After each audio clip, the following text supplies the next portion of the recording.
you're a popular figure on Merseyside in Liverpool. You know, whenever we cover stories with you, it gets a really positive reaction from people in the city and the city region. Why do you think that is? Well, it's a wonderful city, it's a wonderful region, and people are incredibly open and friendly. And the election campaign on Merseyside was great, particularly doing the rally on the beach in Wirral and then doing Wirral Live afterwards. So, but there's a kind of feeling of optimism and hope and solidarity, and I love it. That's what I love about Merseyside. And also, in fact, I'm in Liverpool again next week. I'm doing Uni Global, which is the International Trade Union meeting that's taking place in Liverpool. So might get to see you again then. Twice in a week. Well, it's a vibrant city, as you say, but it's also a city that has had great challenges. And if we look at the city council in Liverpool, probably as affected, perhaps more affected than most in terms of austerity measures. I mean, Liverpool and Merseyside have been hit very badly in the recession in the 80s. Loss of a lot of jobs in a lot of basic industries, and again through cuts and austerity now. And so it is a question about investment in Liverpool. Obviously, I know the Liverpool City Region Mayor very well. Steve Rotherham, he used to be working with me as Parliamentary Private Secretary. We got on very well. He obviously has huge challenges as well, because the capital investment that is needed across the region to improve transport infrastructure is simply not sufficient. And likewise, the challenge in housing and insecurity. Housing insecurity is serious, but there's also that sort of vibrancy about Liverpool that's so important. But I remember Steve saying to me very clearly that the transport connectivity to Liverpool is so important, because it might be only a few miles to the M6, but those few miles make a big difference when people are deciding whether to invest or not. Yeah, absolutely. I'm pleased you brought up transport. We had Jake Berry here last week and gave him some challenging questions on what's gone on with Northern Rail. Surely this just strengthens your hand in court for renationalisation.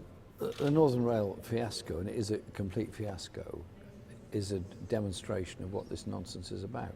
A company that introduces new timetables, that happens. All railways introduce new timetables from time to time.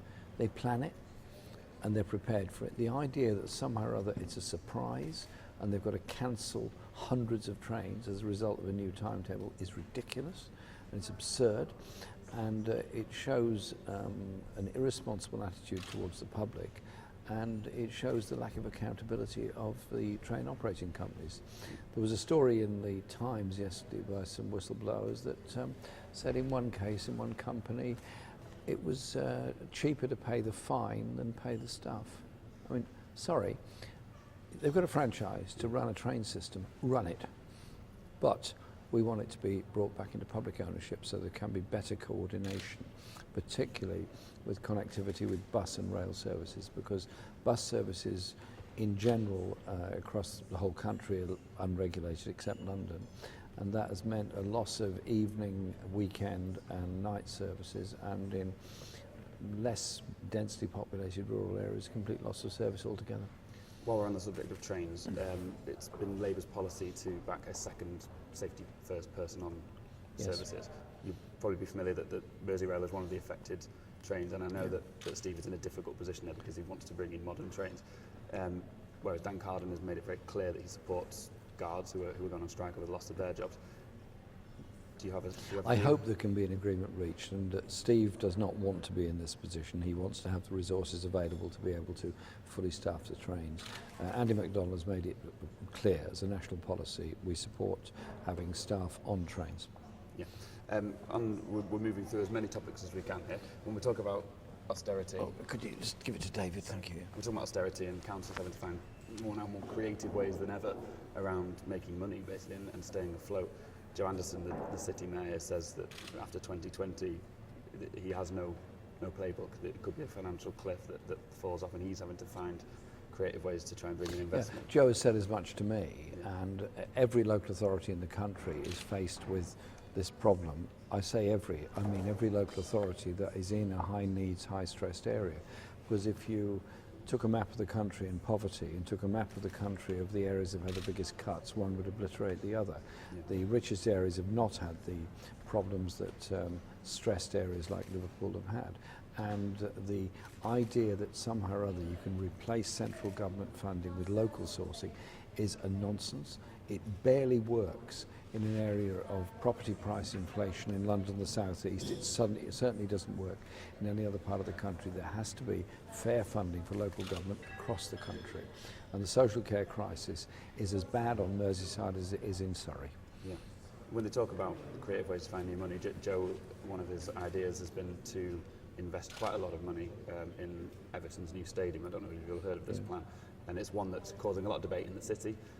Joe says it will be a good deal for the council because it will bring money in.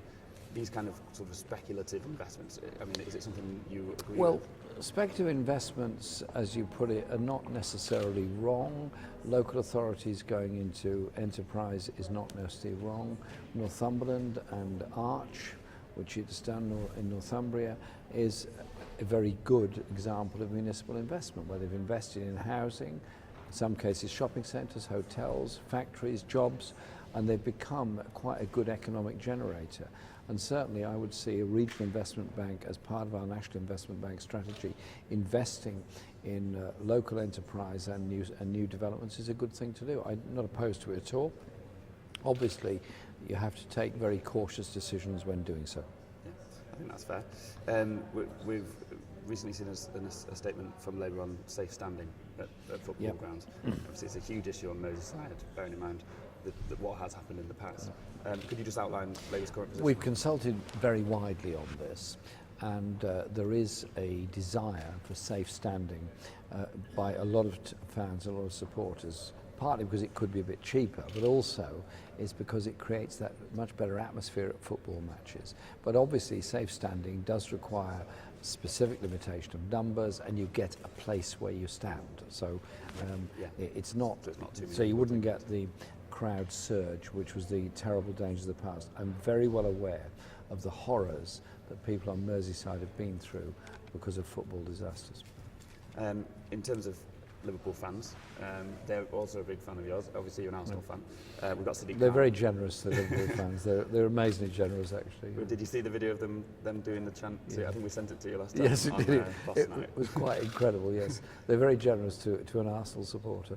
Yeah, well, that's it. I mean, it's this idea that, that when you go on the stage at Tranmere, it's this idea that football and music and these other various things are so crucially important, and are they being sort of chipped away at by the same austerity measures that we're talking Yes, they are, because we've lost out on lots of sports facilities. A lot of local sports grounds have been sold. Schools don't do enough on sport or culture or imagination, do far too much on a restricted curriculum.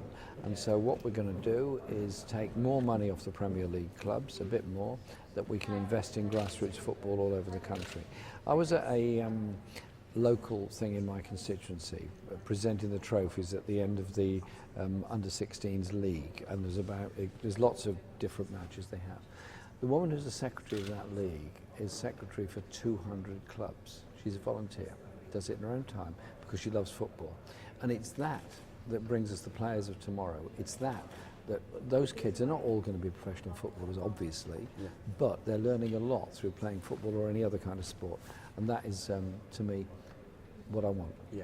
Better sports facilities and better music education in the schools. And so when I went to Faith Primary School in Liverpool, I was very impressed with the music they're doing there. Yeah. And it's given me some ideas for our Pupil Arts Premium. That's where they came from. It's an inspiring place. Inspiring place, absolutely. As is Southport, and we obviously have to get around to the reason that you're here. We covered the local elections here, and it was a historic night for Southport Labour. Not one, but two councillors in the town for the first time.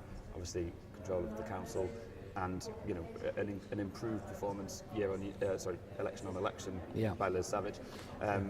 Why is there a Tory MP here then? Well, we're going to win it. Liz did really well in the general election. She's been selected again. I'm delighted to be here supporting her. And we gained those 2 seats in the council elections. There's more to come next year. Labour is very active and absolutely part of Southport life. We're talking to people all the time about their lives, about their jobs, about their housing, about their hopes. And when it comes to the natural beauty around here, did you ever visit as a child, Southport? Have you been before? Yeah, and what I like is the beach and that sense of openness here, and coming here today was magic. Now we've got to talk about Brexit. And at the sorry. Bakers Union conference, the doors are open Yeah. at the back. So when I'm speaking, I can look out on the sea. It was brilliant. Okay, last question on Brexit. It's obviously a big week. Yeah. Amber Rudd's today sort of written and claimed that you are trying to stall things for your own cynical political end. What's your plan for this week and what do you hope to happen? Our plan for this week is to look at the Lord's amendments that were made, particularly those on environment, workers' rights, consumer protection, all those things are crucial. Our priority is to ensure that we do not lose jobs and do not lose trade opportunities with Europe, and that we do not get a hard border in Northern Ireland. Those are our priorities, and that's what we're going to be putting forward this week. Are you confident that the Tory rebels will come with you? I hope they will understand the importance of what's happening this week. It's not the end of the story, but it's quite an important staging post along it. What we want is a relationship with Europe that does maintain trade, that does continue with investment, and we do not become a country undercutting Europe and doing sweetheart deals with Donald Trump.